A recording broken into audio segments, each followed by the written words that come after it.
My name is Ada Focer. I am a longtime research associate with the Center for Global Christianity and Mission. This association has meant an enormous amount to me over the course of my career as a scholar. But if anything, it's even more important to me now during this pandemic time when I am entirely isolated and deep in a writing project that I hope will culminate many years of research. Exactly 10 years ago, I was traveling around the United States doing life history interviews with people who had participated in an experimental mission program, the Frontier Internship and Mission, for 2 years in the 1960s or early 1970s. It was often referred to as a Christian Peace Corps, but that isn't quite right.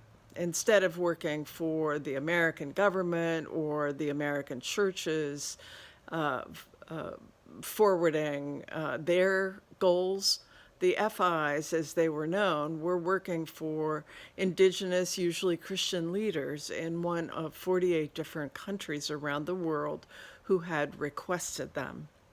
Ultimately, 160 new college or seminary grads, most of them Americans, participated during this period of time. I interviewed 122 of them.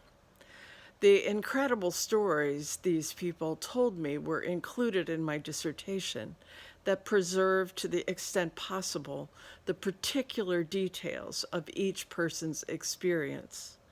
I resisted the urge then to locate those individual stories in a larger story. That's what I'm doing now. The headline of this current work is this: these FI stories made visible the existence of a global network known to the people on it, yet unknown and unseen to outsiders. In many ways, the intention of Margaret Flory, the Presbyterian official who was the force behind the FI program, was to attach a new generation of young people to this network. And in this, she largely succeeded. But how did these people know each other? What was their connection?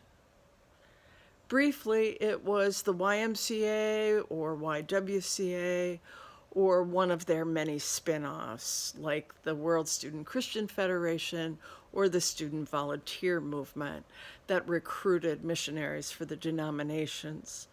Lay-led, privately funded, entrepreneurial, nimble, and aggressive about seeking out and processing new information, these organizations were engines for social innovation and social change around the world, virtually from their founding in the 19th century.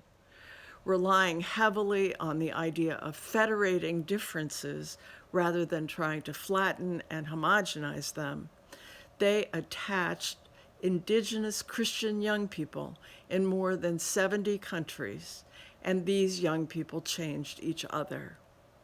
The roots of an astonishing amount of what we now regard as progressive originated with young people involved in the Y or exposed to its culture and tradition. That story is yet to be told. I look forward to telling it.